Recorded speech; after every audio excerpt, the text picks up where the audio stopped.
Welcome to the Wargamers. I'm Grant. I'm back with a tournament in review. Has been a little while since I've been out playing 40k on the tournament scene, but I'm taking the Drukhari again to Realspace raid. They're dusting off the Raiders and the Ravengers and getting out and taking souls. So through this video, I'll talk you through the list and then we'll take you on the day, go through each battle and come back and debrief. So the tournament we're going to is in our local town. It's in the new store that has opened, a new gaming store called Hemel Wargamers in Hemel Hempstead, just north of London. Great new space, great new store, and this is their first RTT. So it's just the one day, 3 rounds, 3 hours each. It is on WTC terrain. It's a little bit different to what a lot of people play in the UK, but it's quite interesting. Interesting mix up of a match. It creates a bit of variation. I'm a bit bored with some of the UK TC stuff, which is probably why I haven't competed in a while. So I'm taking the Darkkin. We'll start off with the characters. I've got one Archon with Soul Trap. He will be with 5 Kabalites with the heavy weapons in a Venom. Kabalites come as a unit of 10 and they'll subdivide by the Venom basically. Archon's great. He also has the enhancement Archraider, which if he's in a transport he can scout 9, so really good for going on a flank and capturing an early objective, popping out past the wall, shooting something, getting back in a Venom. Just an annoying character, and his -2/2 damage, he's quite good for killing a chaff unit or something like that. Other characters, I have Drazhar. Drazhar with a unit of 5 Incubi in another Venom. This is just a great unit. It kills elite infantry, it pumps up, powers up and kills small tanks, small knights. A lot of rules going on. I think when they're empowered they get +1 to wound. They also force a battle shock. They also become dev wounds. They also have a shrine token. There's a lot of stuff going on there, but he himself is fantastic, and then the 15 attacks in the Incubi is also murderous.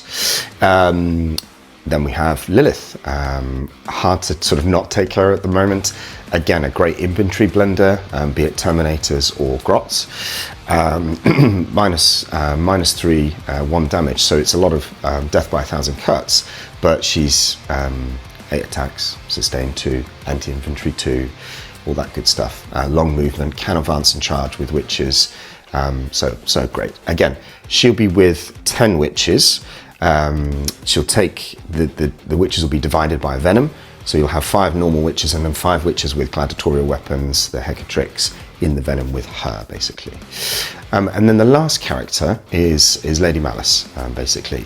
I run her on her own. I think she's great as a tech piece. Her 2 key rules is redeploy 3 units. She has to be out of a boat, so she will be a little bit vulnerable to indirect fire early game, but it's really good to have her there. And she has the Vectora. If you spend a CP within 12 inches of her, it will cost an extra CP. So it's a very annoying piece, and she'll be sort of just behind the front line a lot of the time, hopping in and out of a spare Venom. And she's also quite powerful on her attacks as well. She's 3 damage, so she does kill off Terminators and other infantry.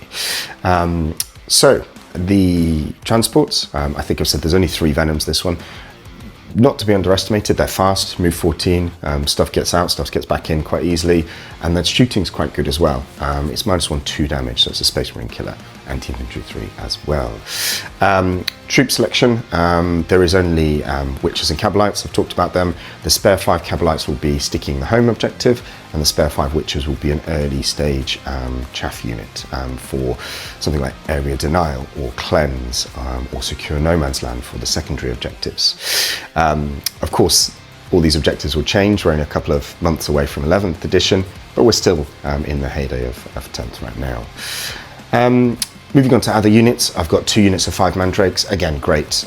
18-inch lone op. They do uppy downy. They infiltrate, so they're a really good board control mechanic. And then you can use Lady Malys to pull them out of dodge with her redeploy. Also very good for covering the backfield, because they can't be indirected with 18-inch lone op. Then we've got 3 units of Scourge. I know it's a lot. I do rely heavily on shooting in this list. 2 with Dark Lancers, 1 with Haywire. The Haywire will jump in from Deep Strike and come and blow up a tank or so. So that's already 8 Dark Lancers. Then moving on, I've got 3 Ravengers, which is another 9 Dark Lancers. So you're looking at quite a lot of Dark Lances. The Ravengers are great. They're quite a long gunboat, which helps. They tend to stay in the backfield. It helps cover the backfield from people deep striking. They're 14-inch movement, and then 36 on the Dark Lance. Their rule is reroll hits if the target is at full strength, which happens quite a lot. And I know there's still a lot of Catan out there, there's a lot of Knight players out there, a lot of Land Raiders out there. So with this amount of Dark Lances, you know, redundancy is good. And also a quite good move blocker as well. If it gets down to low wounds, I can just shove it in front of something to just screen out while I give myself a breathing space. And the last kind of piece of the list is Hellions. I have a small unit of 5, which is kind of mid-board a lot of the time, and I have a massive unit of 10. These are great. Still my favourite unit at the moment. They haven't changed the rules at all. So the move 14, they have deep strike. They also have grenades. They also have smoke as well, so you can give them a bit of defensive strategy and offensive strategy.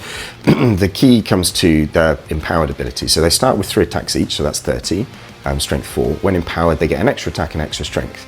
So you're looking at 40 attacks, strength 5, with sustained, with lance, -1, 2 damage. They hit like a truck, and they kill, you know, big knights, if wounded, small knights. They kill other vehicles as well, and they will come on rapid ingress somewhere because they're 14-inch move, decimate a flank, go and sit on a home objective, and just be very, very annoying. And because they're toughness 4, they're not as easy to kill as the normal. And 2 wins, and they're not as easy to kill as normal elves. They have an also weird rule ability, which is reactive move. So if you get within 9, they can D6 scoot away slightly, which can be helpful for keeping them alive and just being generally quite annoying. But a great unit. I think about 180, 185 points, very undercosted. So that's it, 1995 points. We'll take you on the day and take you round by round. So round 1 of the Hemel Wargamers Warmachine RTT, I was pitched against Grey Knights, which is good. I love Grey Knights, it's one of my other armies. They were running a Warpbane task force, so it's all about hallowed ground and getting rerolls in that way. It was a Hammer and Anvil mission, and we played Hidden Supplies. I went second, which is brilliant against Grey Knights because then they can't up you downy that easily. But he sort of fed me units kind of one by one, basically, which was quite good. But he was quite new to competitive. I think I was very lucky in terms of some of my placement and some of my dice rolls, but quite a solid early victory. Super nice guy, lives locally as well, so I'll probably see him and play him again in the future. But yeah, good game. On to the round 2. Round 2 of the Warmachine, playing Linchpin on Tipping Point, which is an interesting mission. You can see from the map it's very open in the middle, so you had to scurry along the sides.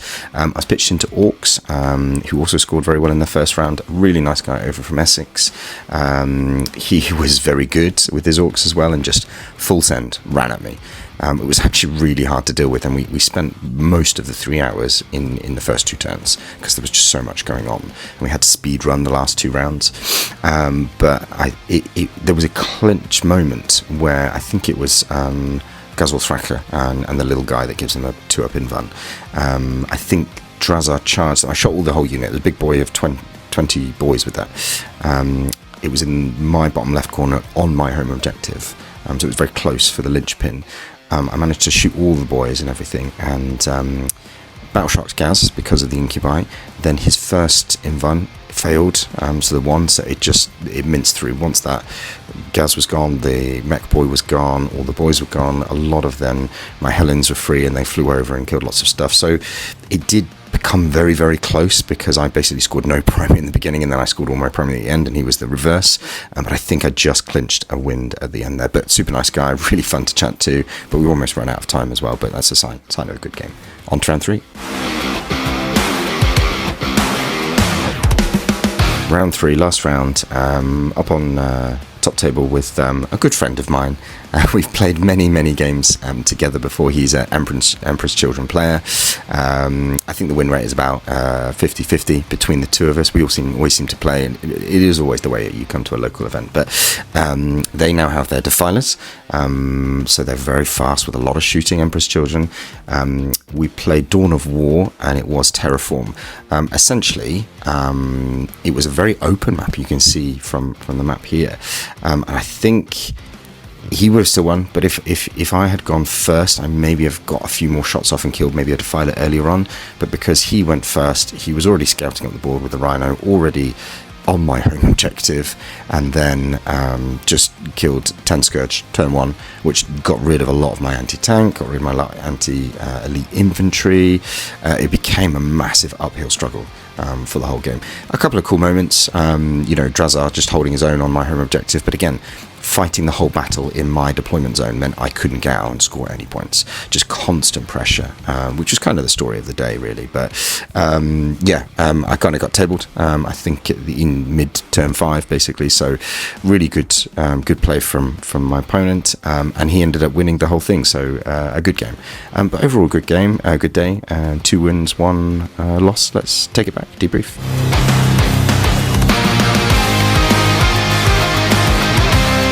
So back from the competition, the Warmachine with Hemel Wargamers, all a good day.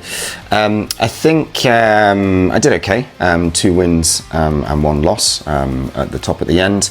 I think I came 5th over, I think it's 20 players, something like that. So pretty good for not having competed in quite a few months. In terms of what worked really well, I mean, look, all of the army is good. All of the Drukhari stuff is great. I think what could I do with more of? Maybe some more melee options, some more kind of midfield pressure, because I tended to be boxed in a lot, and then it wasn't really till mid-game, late game that I got out and scored points. So something maybe bringing back Talos, which I love. I used to run 6 Talos and a Reapers, Realspace Rager in before the Codex, and that was great. There's options. You can, a lot of the strategies in Reaper's Wager can be used for Talos as well, so that could be good. Advance and charge with Talos, sustained with Talos, -1 to hit in combat with Talos, pretty good, right? And then you might not need the Scourge, but realistically the Scourge were probably the MVPs for yesterday, because there was a lot of terrain. They jumped back in, and apart from the last game, I had a lot of them left at the end because people just couldn't catch them. So if I was to replace something, probably the Ravengers would have to go to put the Talos in, which again makes me sad. So it's quite a hard decision. The other one is, if I was to say Reaper's Wager, is to actually put some Harlequins in. So with a little bit of drop of maybe 1 unit of Scourge and a couple of other things, I could get a whole 10-man troop in there. And I have actually painted up some Harlequins for 11th edition. I think we're going to be doing Eldari, which would be great. I have a Shadowsteer as well, so you could give the Shadowsteer, I think it's called Reaper's Cowl, so they get infiltrate and stealth and all that good stuff. So you could have a big block hiding behind a building early doors. And then a Solitaire, which I have as well, which are great for, because they're lone op, doing a little objective, also fights first, so really annoying, hiding in a corner. So those are the options. If I was to change detachment entirely, I don't really know about the other ones as much that I'd enjoy. I see a lot of people running Spectacle of Spite, which is the Witch detachment. It is very killy. I've got a lot of Harlequins, I've got a lot of Witches, and the jet bikes all count as Witches, plus 3 Succubi. So that would work. When I've played that, I struggle with the lack of rerolls, because my dice rolls are usually quite bad, and then they just die. It's very hard to hold primary. Yes, you can trade well, but because you're putting 5 Witches or 10 Witches on an objective and hoping that it holds, they die to a stiff priest because they only have a 6 up invo and toughness 3, 1 wound. So not too happy about that one, really. I think it works well in teams games for the pressure.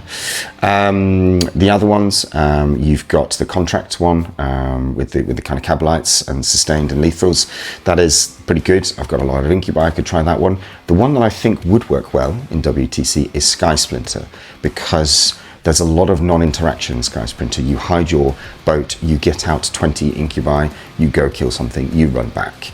And then that combined with Scourge gives a lot of combat, a lot of chopping, but still working with the vulnerability of Eldar having to hide back into boats. Trouble is, you're paying for a boat tax, a transport tax, and again, if someone figures out that they just kill your boats, the entire detachment rule is redundant, basically. But yeah, all in all, a good day. I think if I was to change army, I've got the Grey Knights, and I enjoyed playing Sisters recently on WTC. Grey Knights are really good in WTC because they just hide in all the buildings with a 2-up save, 4-up invuln on the Terminators, and go out and kill stuff. So that's a good option. But stay tuned. All in all, a good day, and I'll be going back for seconds later.